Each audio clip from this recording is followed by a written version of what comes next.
दोस्तों नमस्कार, जय हिंद जय भारत। नाम रमेश सिंह, ठगी पीड़ितों की आवाज़ संगठन का राष्ट्रीय अध्यक्ष, संगठन का संस्थापक आज फिर आप लोगों के बीच में उपस्थित हुआ हूं। आप लोगों से अनुरोध करेंगे, जिन लोगों ने अभी तक हमारे चैनल को सब्सक्राइब नहीं किया है, चैनल को सब्सक्राइब कर लें, लाइक करें, कमेंट करें और वीडियो को ज़्यादा से ज़्यादा लोगों में शेयर कर दिया करें, जिससे ज़्यादा लोगों तक जानकारी पहुँच सके और वो आपके मिशन और भुगतान के आंदोलन के सहभागी बन सकें। दोस्तों, एक बड़ी खबर आ रही है। मध्य प्रदेश की सहकारी व्यवस्था में घपले घोटाले के दीमक लग चुका है। सहकारी बैंक और समितियां धांधलों की अड्डा बन चुकी हैं। इनमें अब तक 200 करोड़ से अधिक के घपले हुए हैं, ये जानकारी आ रही है। मध्य प्रदेश की मजबूत सहकारी व्यवस्था में अब घपले घोटाले की दीमक लग चुका है।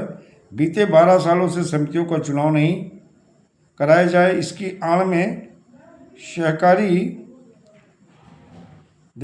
सहकारी बैंक और समितियां अधिकारी कर्मचारी की धांधली का अड्डा बन चुकी हैं। देखा जाए कि ये एक धांधली का जो है एक बड़ा अड्डा बन गई हैं और इनके माध्यम से कहीं ना कहीं निवेशकों के भुगतान में बहुत सारी बाधाएं आती हैं। साथ में देखा जाए कि जब इनकी जांच का मामला आता है तो जांच में भी देखा जाए इतना लेट लपेट होता है, जिससे निवेशकों का न धन मिल पाता है, न उन्हें न्याय मिल पाता है। आखिर शासन प्रशासन क्यों जो है इतना विलंब करता है? देखा जाए समितियों के जो चुनाव होते हैं सदस्यों के, उसमें भी कई सालों से चुनाव नहीं हो रहे हैं उसके, जिसके वजह से कहीं ना कहीं पूरा सिस्टम चरमरा गया है और निवेशकों का जो भुगतान है वो बाधित है और इसको लेकर कहीं ना कहीं लोग काफ़ी परेशान हैं और पीड़ित हैं कि आखिर हम तो कृषि मंत्रालय भारत सरकार को दे करके, उनका ठप्पा दे करके इन सोसाइटियों में अपना पैसा जमा किए थे। आज स्थिति ये बन गई है कि हमारा पैसा उन्हें लगता कि अब हमारा डूबता हुआ नज़र आ रहा है। अगर कहीं शिकायत दर्ज कराई जाती है या इनके खिलाफ कार्रवाई का जब नंबर आता है तो केवल फॉर्मेलिटी अदा होती है और विधिवत अगर जांच की जाए तो इनके खिलाफ एक बड़ी कार्रवाई हो सकती है। लेकिन घोटालेबाजों के लिए एक बहुत बड़ा अड्डा और बहुत ही सेफ प्लेटफॉर्म सोसाइटी को माना जाता है। इसी तरह से देखा जाए सागा ग्रुप जो है, इनकी भी 7 सोसाइटी के माध्यम से हिंदुस्तान के लगभग 16 राज्य तो कहने की बात है, देखा जाए तो लगभग 22 राज्यों में इनके माध्यम से एक बड़ा स्कैम भी हुआ। तो इस तरह से देखा जाए अभी भी निवेशक अपने पैसे को पाने के लिए जहाँ दर दर भटक रहा है और उसे अब ऐसा महसूस होने लगा है कहीं ऐसा तो नहीं कि हमारा पैसा डूब जाएगा। बहुत सारे लोग तो इस तरह के कमेंट भी करते हैं कि अब कभी नहीं मिलने वाला है। लेकिन दोस्तों, हताश और निराश नहीं होना है।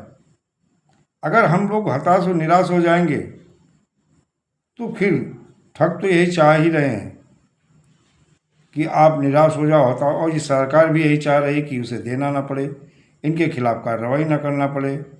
कहीं ना कहीं इसमें सरकार की भी जो मंत्री विधायक सांसद होते हैं ये इन्वॉल्वमेंट होते हैं और समय पर चुनाव की पीरियड में हो सकता है कि इनके माध्यम से एक बड़ा फंड भी चुनाव के पीरियड में दिया गया हो। तो बहुत सारी चीज़ें हैं। हमें एकजुट रह करके भुगतान को लेकर के अपनी बात को मजबूती के साथ रखना है। एक बार नहीं 100 बार रखना पड़ेगा, रखेंगे। और जो विलंब हो रहे हैं आवेदन से लेके भुगतान में, इसको लेके लगातार हमें प्रेशर बनाना होगा। 1 बार 2 बार 4 बार 6 बार 10 बार में हम जानते हैं इनकी एजेंसी अथॉरिटी सुनने वाली है नहीं। हम लगातार अपने भुगतान की मांग करेंगे, विधि सम्मत तरीके से करेंगे। हम इस विषय में कभी कोई समझौता नहीं करेंगे। भुगतान लेना है तो लेना, हमें वही हट कर लेनी है। उस समय भी बहुत सारे, जब देश की आज़ादी का मामला आया था, बहुत सारे लोग कह रहे थे कि देश कभी नहीं आज़ाद होगा। लेकिन दोस्तों, देश आज़ाद हुआ। हमें पॉजिटिव सोच के साथ, सकारात्मक सोच के साथ ठगों के खिलाफ कार्रवाई भी करवानी है और पीड़ित जमाकर्ताओं का भुगतान भी सुनिश्चित कराना है। क्योंकि सोसाइटियां आजकल देखा जाए ठगों के लिए एक बहुत ही एक बड़ा अड्डा बन गया है, लूटने का, धोखाधड़ी का, घोटाला का। इसे तो कहते हैं ना, घोटालेबाजों का जो है का एक पता नहीं दीमक जैसा लग गया है इसमें। तो सोसाइटी आजकल देखा जाए, सोसाइटी में बहुत सारा स्टाफ पहले नहीं होता था। बहुत सारी ऑडिट से लेके बड़ी सारी चीज़ें ऐसी थी, बहुत जो है चीज़ें ऐसी थी कि जो कि कहीं ना कहीं विभिन्न चिटफंड कंपनी जो चलती थी, चिटफंड कंपनियों से बहुत सारे कंपनी के डायरेक्टर CMDs की तरफ वो मुड़े और काम वही किया जो चिटफंड कंपनियों के माध्यम से मार्केट से पैसा उठाते थे, RD, फिक्स डिपॉजिट, MIS के माध्यम से। तो कहीं ना कहीं देखा जाए कि नकाब बदल कर, चेहरे बदल करके वही ठग सोसाइटियों के माध्यम से भी आए और योजनाबद्ध तरीके से हम आपके साथ में धोखाधड़ी की है। लेकिन अब बहुत ज़्यादा दिन उनकी धोखाधड़ी नहीं चल पाएगी और इसको लेकर सरकार को एक मजबूत रणनीति, मजबूत पॉलिसी तैयार करनी होगी और निवेशकों का भुगतान चाहे वो रिजर्व फंड से करें या जैसे भी करें, उन्हें करना पड़ेगा। किसी को बहुत ज़्यादा घबराने की, परेशान होने की ज़रूरत नहीं है, पैनिक होने की ज़रूरत नहीं है। एकजुट अगर बने रहे तो तय है, रिजर्व फंड भी बनेगा और भुगतान भी सुनिश्चित होगा। अगर आपस में लड़ते रहे तो ये तय है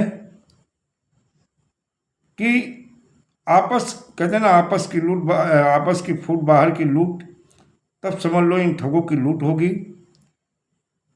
अथॉरिटियों की लूट होगी और आपका पैसा फिर शायद मिलने की संभावना ना के बराबर होगी।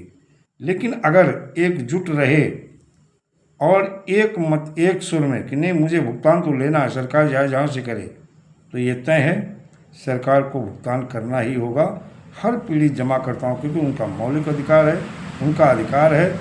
और आपने ही देखा जाए तो इन सोसाइटियों को रजिस्टर्ड किया था, ऑडिट किया था, GST भी ले रहे थे। हर तरह से आपका ठप्पा देख करके कहीं ना कहीं कार्यकर्ताओं को भी भरोसा हुआ, जो अपना पैसा जमा किए, फिर बाद में अपने जानने पहचानने वालों का पैसा जमा कराया और आज देखा जाए उसी पैसे के लिए अपनों के दुश्मन बन गए हैं।